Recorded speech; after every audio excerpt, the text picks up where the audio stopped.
Goeiemôre. Jy luister na die 110de oordeenking in die reeks, 'n paar maal om die son. Ons tema vanoggend is tydsberekening. Tot nou toe het ons oor tieners gepraat asof hulle nie liggame het nie. Ek het doelbewus eers, in aansluiting by Dan Siegel, na tieners se breinontwikkeling verwys. Vanmôre praat ons oor die ontwikkeling wat tieners se brein en liggaam ondergaan. Toe ek 'n tiener was, en iemand begin woorde gebruik soos puberteit of geslagsrypheid, wou ek in die grond wegsink. Vir 'n begin is dit al 'n ongemaklike tema. En tweedens, wie praat so? Dit klink soos 'n boer wat oor sy beeste praat. So ek gaan nou nie probeer praat soos 'n wetenskaplike vanmôre nie, maar soos 'n pa. Die feit van die saak is, van ongeveer 10-jarige ouderdom vir party kinders, ander eers heel wat later, begin liggame voorberei op volwassenheid. Meisies se liggame ontwikkel die vermoë om lewe te dra. Seuns se liggame ontwikkel die vermoë om lewe te begin. In hierdie tydperk word emosie sterker, aantrekkingskrag ontwaak. En die vraag, met wie kan ek my voorstel vir die res van my lewe? Kom op. Die 4 kwaliteite van die tienerbrein, wat ons omskryf het tot dusver deur die akroniem Essence, moet ons hier in gedagte hou. In hierdie tyd is daar ontelbare veranderinge in die liggaam, brein en die menslike gees, wat begin voorberei om as 'n volwassene jou plek in die samelewing te vul, om in huwelik te tree en 'n betroubare, stabiele, liefdevolle en gedifferensieerde eggenoot te wees. Ek weet ek gebruik nou baie woorde, maar die punt is, ons liggame en ons breine en ons siel berei voor om 'n ouer te wees, wat met kundigheid en sorg ons kinders grootmaak. En as jy 'n gelowige is, dit doelbewus doen in die weë van die Here. Ons kultuur praat baie individualisties oor menswees, asof die enigste en enkele doel in jou lewe is om jouself te vind en vir jouself te leef, sodat jy in jouself gelukkig kan wees.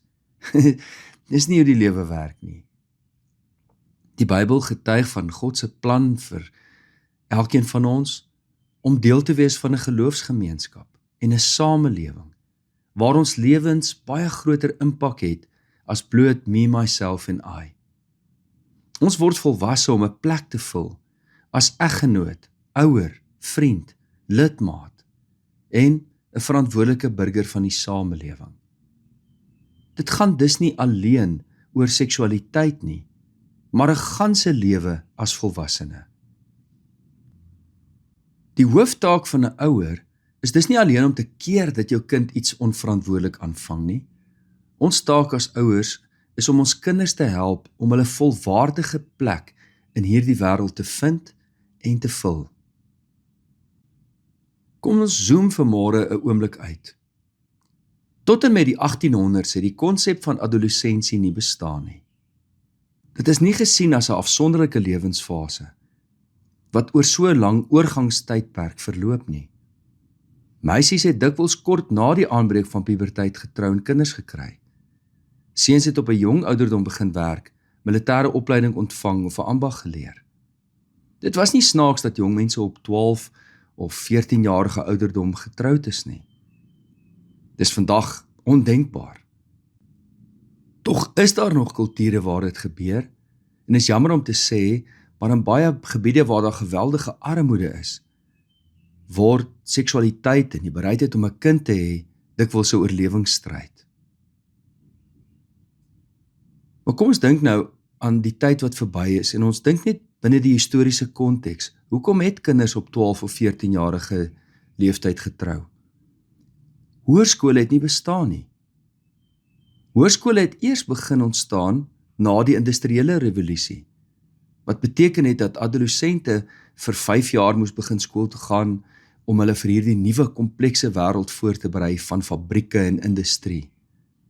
En daarna kon meer en meer die geleentheid kry om te gaan studeer, wat nooit voorheen die geval was nie.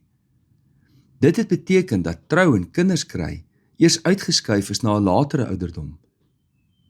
Die eerste werklike akademiese werk oor adolessensie het eers in 1904 verskyn. Terwyl 'n mens nou terugkyk op daardie tyd, toe mense so jonk getroud is, sit 'n mens vandag weer met die werklikheid dat jong mense reeds vroeg seksueel volwasse raak, maar baie jare later eers trou. Daar lê die uitdaging. Daardie wagtyd is die kern daarvan. Hoe leef 'n jong mens met begeertes wat ontwaak, maar waarvan die tydsberekening nog nie aangebreek het nie en vir 'n baie lang tyd nie sal aanbreek nie? Dis opvallend dat die Bybel nie hierdie vraag vermy nie. Die boek Hooglied vier liefde, aantrekkingskrag en seksuele begeertes as goeie gawes van God. Die oplossing lê dus nie om hierdie begeertes te ontken of dit as sondig te beskou nie. Maar Hooglied bied wonderlike wysheid. Moenie die liefde wakker maak of aanvuur voordat die tyd daarvoor ryp is nie. In my eie lewe en in my spreekkamer oor baie jare heen, het ek agtergekom dat hierdie uitgerekte tydperk van adolessensie komplekse uitdagings bied. Ouers en tieners behoort in hierdie tydperk diepere gesprekke te hê, eerlike gesprekke te hê, oor besluite in die lewe, die gevolge daarvan, die mooi van seksualiteit soos God dit geskep het, maar ook wat gebeur wanneer ons dit nie binne daardie raamwerk uitleef nie. Besin mooi oor jou lewe.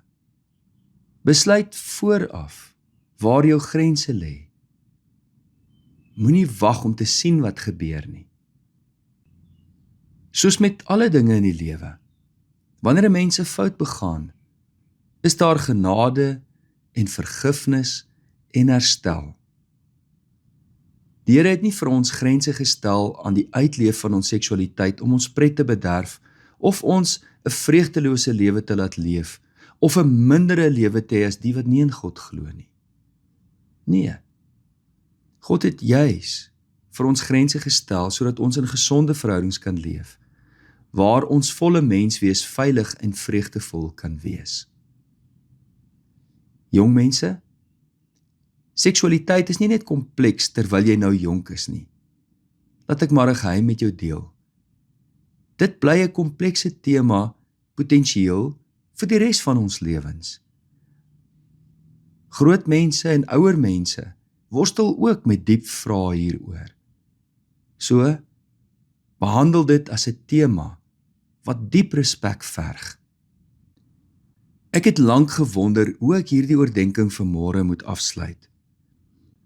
Maar in plaas daarvan, dat ek hierdie oordeenking wil afsluit met 'n eenvoudige antwoord, sou ek liewer wou gehad het dat hierdie gesprek aan die einde 'n oop einde het, sodat dit 'n gesprek oopmaak om verdere gesprekke oor te hê, om diep hieroor na te dink, om jou Bybel te lees en vir God te vra om jou hiermee te help. En mag hierdie oordeenking die tafel dek vir verdere gesprekke tussen ouers en tieners.